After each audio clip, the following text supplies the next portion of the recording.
Friends, मैं Ashutosh Garg from AES Faridkot. दोस्तों, जैसे कि आप जानते हो कि आजकल करंट अफेयर्स में बड़ा चल रहा है इलेक्टोरल रिफॉर्म्स, जिसमें सबसे इम्पोर्टेंट है electoral bonds. So friends, as you all know कि सुप्रीम कोर्ट ने रिसेंटली रूल्ड किया है इलेक्टोरल बॉन्ड्स को अनकॉन्स्टिट्यूशनल।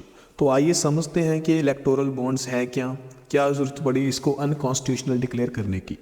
तो सबसे पहले दोस्तों, इलेक्टोरल बॉन्ड स्कीम थी जो ये 2017 में इंट्रोड्यूस की गई थी और इसे इम्प्लीमेंट किया गया था 2018 में। इस स्कीम के अंदर ये था कि कोई भी डोनर, कोई भी पर्सन अगर किसी भी पॉलिटिकल पार्टी को फंड करना चाहता है और वो चाहता है कि उसका नेम सामने ना आए, तो वो इलेक्टोरल बॉन्ड्स यूज़ कर सकता है। इलेक्टोरल बॉन्ड्स सिर्फ SBI ही इशू कर सकता है। तो इशूअर SBI है, जिसमें डोनर की जो आइडेंटिटी है उसे एनोनिमस रखा जाएगा।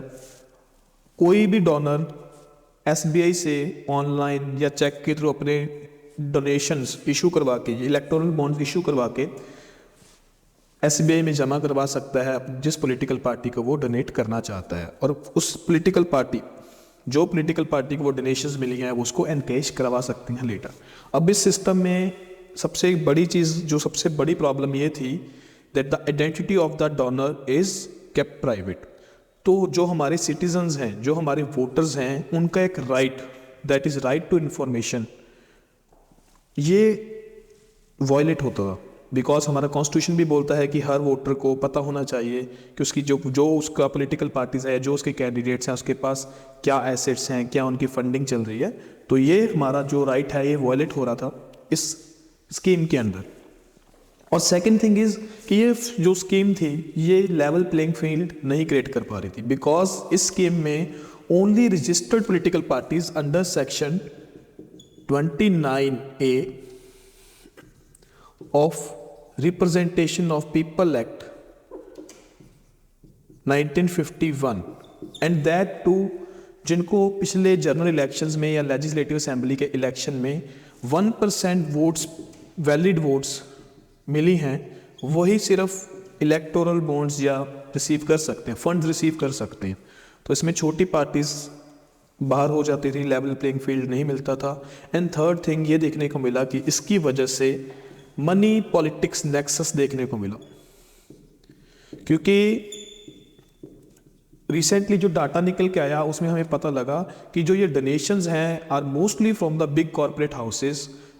आम पर्सन्स हैं, आम जनता है, उनकी तरफ से बहुत कम डोनेशंस हैं। जो किसी पॉलिटिकल आइडियोलॉजी के बेस पे अपने डोनेशंस दे रहे हैं वो लोग बहुत कम हैं। और जो ये डोनेशंस हैं ये दिखता है कि they are mostly business transactions. Business transactions means, इसके लिए एक वर्ड है quid pro quo. Quid pro quo का मतलब है कुछ के बदले कुछ, something for something, that is some favour in return of some favour. तो ये बिजनेस ट्रांजैक्शन है जिसमें बड़े बड़े कॉर्पोरेट हाउसेस पॉलिटिकल पार्टीज को फंडिंग करते हैं रिटर्न में अपनी पॉलिसी अकॉर्डिंगली टेलर करवाने के लिए।